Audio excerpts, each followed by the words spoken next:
zehaztasunez aztertu dugu zenbakiak, neurriak hartu dugu zorrari aurre egiteko, eta orain bide-herriak gauzela, ez da nire zorraren 35 dugula, eta gure asmoa bide horretan jarraitza dela. Baina, amaitzeko, dan ez dira penak izango, eta ikusi duguna bidean da, diru baite indeik ezala gauza politak, gure moduko herri baten, jenteak determinazioa badauka eta ikusina gauza egiten eta parte hartzeko, eta holantzi izan da. Horretzak bitu berriren jarrietan ikusi dugu, jentea alkartuta bilera eta garean. Eta ikusten dugu beste urte beduko dugu zala, udela estotute, baina gustura eta eskerrik asko.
Zorionak, guzti eskerrik asko kantariei, benetan zorionak egin duzuen lanagatik, egiten ari zaretenagatik, eta oraindik ere egingo duzuenagatik. Benetan lan handia egin eta egiten eta egingo duzue. Topatu duzu udaletxe batzuetan, Itzelesko zulua, Ruger gazta baino zulo handiagoa daukana, eta zuloak tapatzen ari zarete. Beste leku batzuetan panorama beltza, saioak aipatu du, eta larrosez postu aipatu duzue. Eta benetan oso pozgarria da ikustea nola gogoa eta borondatea dagoenean, nola da posible batzea eta aurrera egitea. Lehenengo eta behin batzea. Prozesua luzea izan da eta ez da errezia izan. Ondo oso dakizue zuek nik baino hobeto. Alde batetik behar izan da heldutasuna, eta bestetik behar izan da eskuzabaltasuna ere bai. Hau da, edozein akordutara heltzeko, lehenik eta behin bestea onartu behar da, solaskidea onartu behar da. Gero entzun behar da, eta azkenik berarekin akordiotara heldu. Eta hori da, arratian egin izan dana, azkenean Bildu eta Euskal Herria Bildu sortzeko geroago. Hori da oso prozesu interesgarria eta horrek ematen digu indarra. Eskaitu arduratu behar batzuetan kontraesanak edo mezuak edo ezberdintasunen arteko ibilbide neketsua eta aldapatsua baldin badago. Indarra ematen digu hain zuzen ere ezberdinak izan da elkarrekin ibiltzen. Horrek ematen digu. Hau da, guztiak ez izan da jatorri beretik eta guztiak etorrita nor bere kultura politikotik, nor bere bilbidetik eta hala ere elkarrekin ibiltzen jakitea. Eta nire ustez, pluraltasun horrek ematen duena da beste ikuspuntu bat, ez da ahultasuna batzuetan ikustea iritzi ezberdinak. Nik uste dut horrek ematen digula sinesgarritasuna. Hain zuzen ere, kapaz garelako, ezberdinak izanik, elkarrekin joateko. Eta politikan, matematikan ez bezala, bat eta bat ez da bi. Bat eta bat da bi plus. Ze dakitenek batzen, badakite ere ezberdinak hurbiltzen eta erakartzen.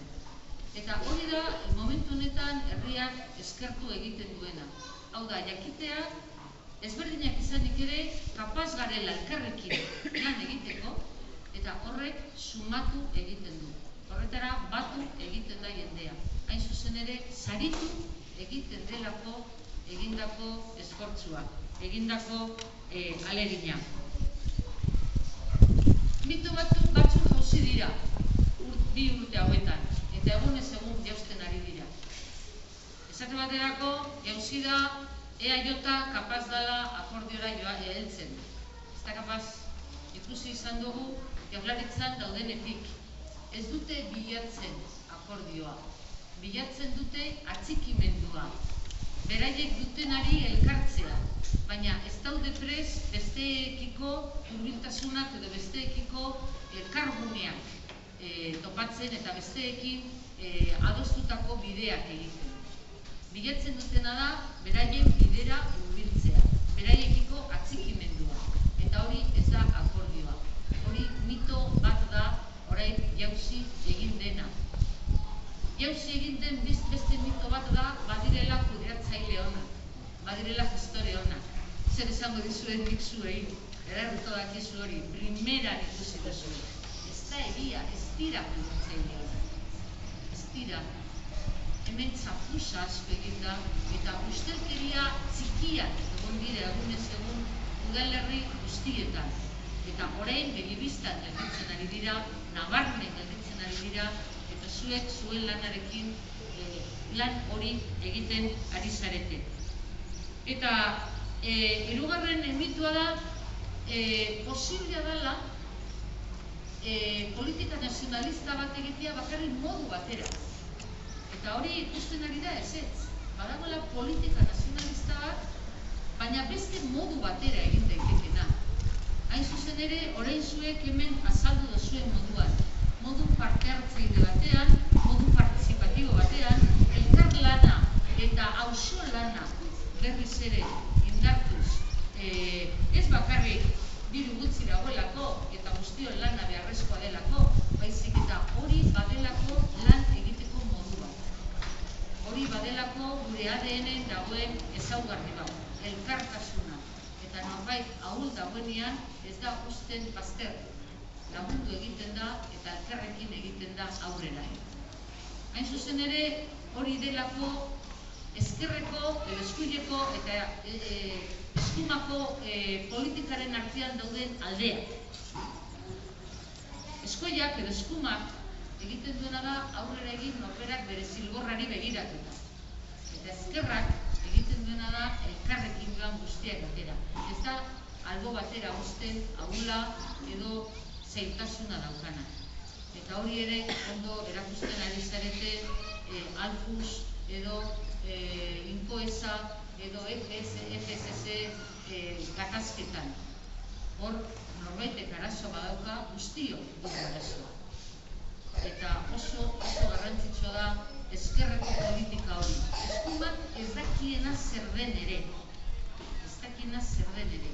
Hain zuzen ere, beharrezko duelako bakarrik edo bakarrik begiratzen duelako bere zilborrari. Bestelako politika bat daukagu ezkerrean eta bestelako politika bat daukagu Euskal Herria Bildu. Hain zuzen ere zuek egiten duzuena. Aurrekontuak agerian ipini eta guztien artean eztabaidatu. Arazoak daudenean guztiei azaldu eta guztien artean bilatu soluzioak. Hitza eman nahi duen guztiari eta erabakiak hartu guztien artean. Eta hori egiten ari zarete oso modu interesgarri batean. Eta da, aldi berean, erakundetan eta kalean. Kanpainaren hasieran, han beken bildu ginean beste pertsona orain bezain urduri nengoen, ez badu ematen ere gaur ere urduri nago. Han gauza bat botan nuen eta nire buruan etengabe daukadana eta berriz ere esango dut, niretzat hori delako eguneroko ardatza. Eta goizero ideia hori daukat buruan goitik altzatzea. Izan behar dugula errenak eta izan behar dugula betokerrak. Errenak oin bat daukagulako erakundetan eta beste oina daukagulako kalean. Eta horrela ibili behar dugu, desorekatuta. Ezin ditugu bi oinak batean edo bestean. Aurrera egiteko bietan egon behar dugu. Eta jakin behar dugu hori uztartzen. Oin biekin ibiltzen, baina bakoitza leku diferente batean egon da. Eta gauza bera gertatzen da begiradarekin. Begi bat eduki behar dugu oraingo egoeran, eta beste begi bat eduki behar dugu eraikitzen ari garen Euskal Herri horretan. Euskal Herri berri bat. Zelako izango den ez dakiguna. Asmatzen ari garena. Mundu osoan ez dago inon, guk sortu, asmatu nahi dugun Euskal Herri hori. Egiteko dago. Eta egingo dugu guk egiten dugun politikarekin. Egiten dugun ibilbidearekin. Eta hori asmatzeko dago.